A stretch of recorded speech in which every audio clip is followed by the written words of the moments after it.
Hello दोस्तों, स्वागत है आपका एक बार फिर से हमारे चैनल डाटा 24 में। तो दोस्तों, देरी ना करते हुए बढ़ते हैं रहस्यों की रहस्यमय दुनिया की एक सच्ची घटना की ओर। आज की हमारी घटना भूत का छलावा की है। रमेश अपने ही गांव में रहकर आसपास मजदूरी का कार्य किया करता था और अपने परिवार का भरण पोषण किया करता था। एक दिन ऐसे ही वो मजदूरी करने के लिए पास वाले गांव में चला गया। सारे दिन काम किया और उस दिन काम से फ्री होते होते उसी गांव में रमेश को अंधेरा हो गया और अब रमेश को अपने गांव पहुंचना था। रमेश जल्दी जल्दी अपने गांव की ओर चल रहा था। रमेश ने सोचा, आज से मैं बहुत ज़्यादा लेट हो गया हूँ, इसलिए उसने सीधे खेतों से होकर गुजरने वाले रास्ते से निकलना बेहतर समझा और रमेश अब खेतों की मेड़ों से होकर चल रहा था। रमेश निरंतर चल रहा था, अपने गांव के पास पहुंच गया था। अब रास्ते में एक बगीचा आता था, उसके बीच से ही निकलकर रमेश अपने गांव में पहुंचता था। जब उस बगीचे के बीच से होकर निकल ही रहा था कि उसे एक बच्चे के रोने की आवाज़ आई। रमेश उस आवाज़ को सुनकर रुका और अपने आसपास देखने लगा और सोचने लगा, आवाज़ तो यहीं से आ रही है, लेकिन यहाँ तो कुछ नहीं है।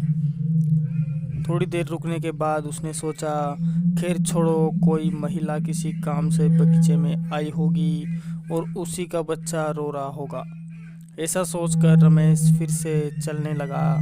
जैसे ही रमेश थोड़ा आगे बढ़ा, उसे वही आवाज़ और तेज आने लगी। ऐसा लग रहा था कि वो बच्चा रमेश के थोड़े ही पास रो रहा हो। रमेश फिर से रुका और सोचने लगा कि देख ही लेता हूँ कि आखिर ये बच्चा है किसका। रमेश जब आवाज़ की तरफ बढ़ता है और अपने आसपास बगीचे में घूमकर देखता है तो पाता है कि एक बच्चा पेड़ के नीचे लेटा हुआ था और ज़ोर ज़ोर से चिल्ला रहा था, रो रहा था। रमेश उस बच्चे के पास गया और उसने सोचा कि आखिर इस बच्चे को यहाँ इस तरह कौन छोड़ के गया है।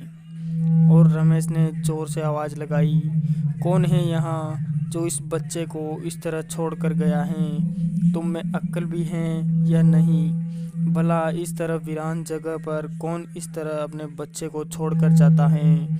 रमेश बार बार आवाज़ लगाता रहा, लेकिन उसे कोई नहीं सुन रहा था। तभी रमेश पूरे बगीचे में छान मारता है, लेकिन उसे कोई भी वहाँ नहीं मिलता है। रमेश को यह सब देखकर गुस्सा आ जाता है और वहीं पर बैठ जाता है कि अभी थोड़ी देर में जो भी इस बच्चे को लेने आएगा उसे मैं डांटूंगा। और इस बच्चे के पास बैठकर बीड़ी पीने लगा। बहुत देर इंतज़ार के बाद भी वहाँ कोई नहीं आया। अब रमेश को भी बहुत तेज भूख लग रही थी। उसने सोचा, ये बच्चा गांव में ही किसी का होगा, इसे अपने साथ लेके चलता हूँ। और रमेश उस बच्चे को अपनी गोद में उठा लेता है और रमेश के गोद में उठाते ही बच्चा चुप हो जाता है, जैसे उसकी माँ ने उसे गोद में ले लिया हो। रमेश बच्चे को अपनी गोद में लिए हुए जल्दी जल्दी पैरों को उठाकर अपने गांव की ओर बढ़ने लगता है। जैसे रमेश अपने गांव की ओर चलता जा रहा था, वैसे वैसे ही उस बच्चे का वजन भी बढ़ता जा रहा था। रमेश को कुछ समझ नहीं आ रहा था। वह सोच रहा था कि ये सारे दिन काम कर रहा था, इसलिए थक गया हूँ मैं, और इसलिए इस बच्चे का वज़न मुझे भारी लग रहा है। वह बस निरंतर बढ़ता जा रहा था। अंत में वह बच्चा इतना भारी हो गया कि अब रमेश के लिए उसे उठाना मुश्किल हो गया था। रमेश ने जब आश्चर्य से उस बच्चे की ओर देखा तो उसके पैर अब ज़मीन के टच होने ही वाले थे, थोड़े से बच रहे थे। उसकी आंखें दोनों बाहर निकलकर लटक रही थी और वह रमेश की तरफ हंस रहा था। यह सब देखकर रमेश डर गया और उसने जल्दी से उसे नीचे फेंक दिया।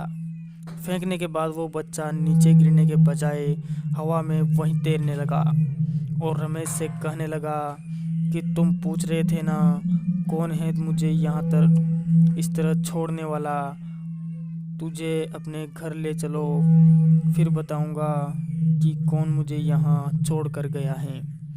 रमेश ये सब सुनकर बहुत ज़्यादा डर जाता है और जैसे तैसे करके वो अपने घर पहुंचने के बाद वह खाना खाता है और सोने की तैयारी करने लग जाता है और सो जाता है।